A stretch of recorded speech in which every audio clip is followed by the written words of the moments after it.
Nah. The kind where I just sit here and talk it out like I'm ranting to you at 2 a.m. with half a cold coffee and too many thoughts going nowhere. So we got Molly Lansing Davis standing at this weird, fragile crossroad. And I keep thinking about this part a lot more than I expected. Like, it's not just, oh, she wants a baby. Nah. People simplify that way too much. This is about control, losing it, trying to get it back. And if you've ever felt like your body just doesn't cooperate with you, yeah, then you kind of get it. Endometriosis, people throw that word around like it's just another condition, but it's not. It's invasive. It's unpredictable. It's the kind of thing that makes you question your own future in a way that's honestly unfair. Like, why do some people just get to decide, I want a kid, and boom, it's a plan, while others have to go through surgery, risk, pain, uncertainty, just to even have a chance? And Molly, she's not impulsive. That's what makes this hit harder. This girl thinks, overthinks, probably Googles every side effect, every complication, every statistic at like 3 a.m. So when she says yes to surgery, I'm sorry, but that's not bravery in the simple sense. That's the kind of bravery that comes after fear has already sat with you for a long time. Like, she already imagined the worst case scenario and still said yes. And I respect that. But also, it makes me uneasy, because in General Hospital, when someone starts hoping too hard, yeah, that's usually when things go sideways. Not immediately, not obvious, but slowly creeping in like something ain't right.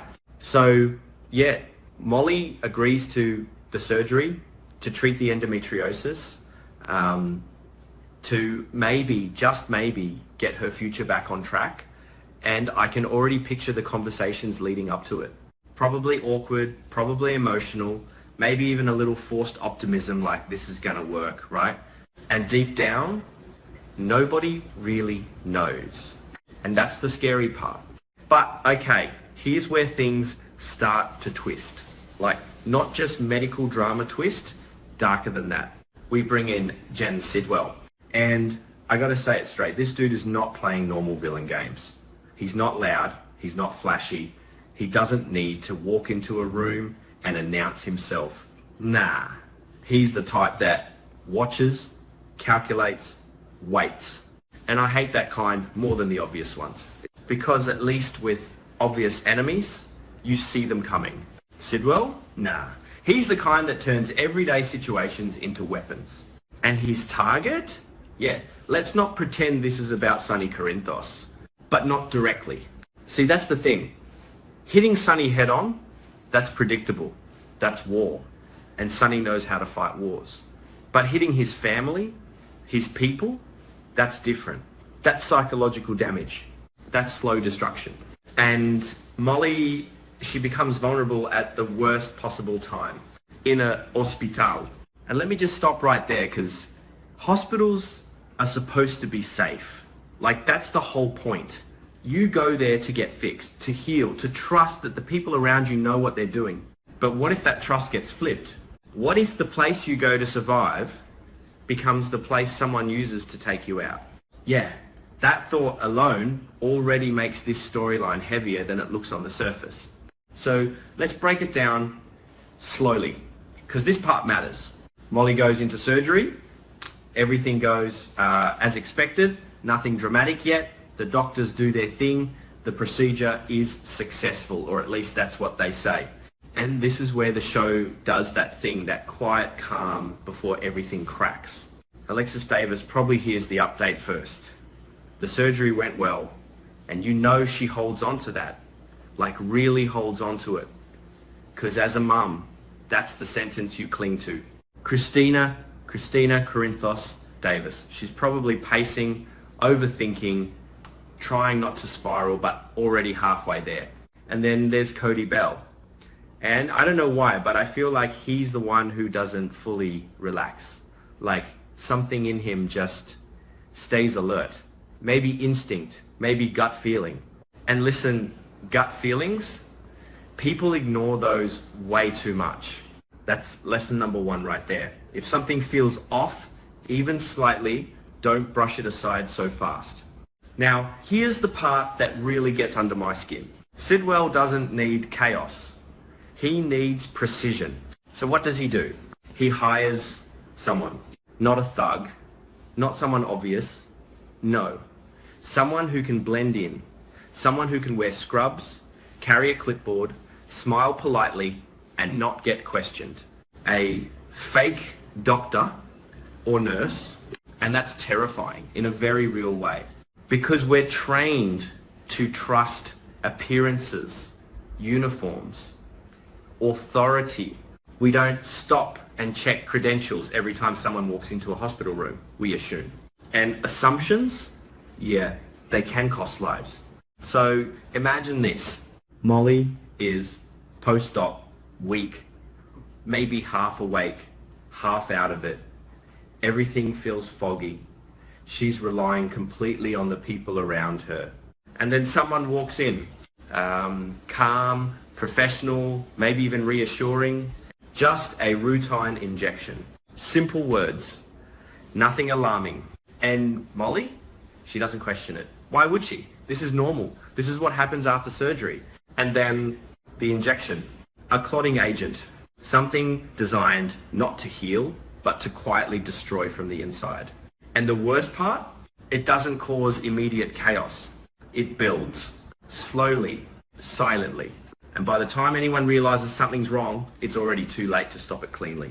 And that right there, that's the kind of horror that doesn't scream, it whispers. So when the doctors come back later, yeah, their tone changes. No more everything went well. Now it's we're seeing complications. And I swear that phrase should come with a warning label, because complications is such a soft word for something that can destroy everything. Alexis hears it first, maybe. And you can just imagine the shift, that moment where hope cracks.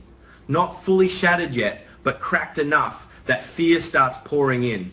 Christina, she probably reacts louder, more emotional. Maybe denial at first, like, no, you said she was fine. And honestly, she's right to question it, because something doesn't add up. And this is where I start thinking, Cody is going to notice. He's going to ask questions nobody else is asking, like timing, like who went in and out of that room, like details that seem small but aren't. And that's lesson number 2 right there. Details matter, always. But let's not sugarcoat it. If this goes where it's heading, Molly might not make it. And yeah, I hate even saying that out loud, because she doesn't deserve that ending. Not after choosing to fight, not after trying to build a future. She was literally trying to create life, and someone else might take hers. That contrast, it's cruel, almost poetic in a messed up way. And Sonny, oh man, if he finds out this wasn't an accident, this wasn't just complications. Nah, that's not grief anymore. That's rage. And Sonny's rage isn't quiet. It's not controlled. It's the kind that spreads, that pulls everyone into it, whether they want to be or not. Sidwell might think he's being smart, staying in the shadows, but he's messing with something bigger than just one man. He's triggering a chain reaction, and that's lesson number 3. When you hurt people to get revenge, you don't control the aftermath. You just don't. And me, sitting here, thinking about all this, I keep coming back to Molly, not Sonny, not Sidwell, not even the revenge plot, just her. Because at the center of all this chaos is someone who just wanted a chance at a normal future, a chance to be a mum, a chance to feel like her body wasn't working against her anymore. And instead, she might become a victim of something she never even saw coming. And that's what sticks with me. So yeah, if this storyline plays out the way it's being set up, this ain't just drama. This is tragedy. Calculated, quiet, devastating tragedy. And poor Charles, man, it's not going to recover from this the same way. Not this time.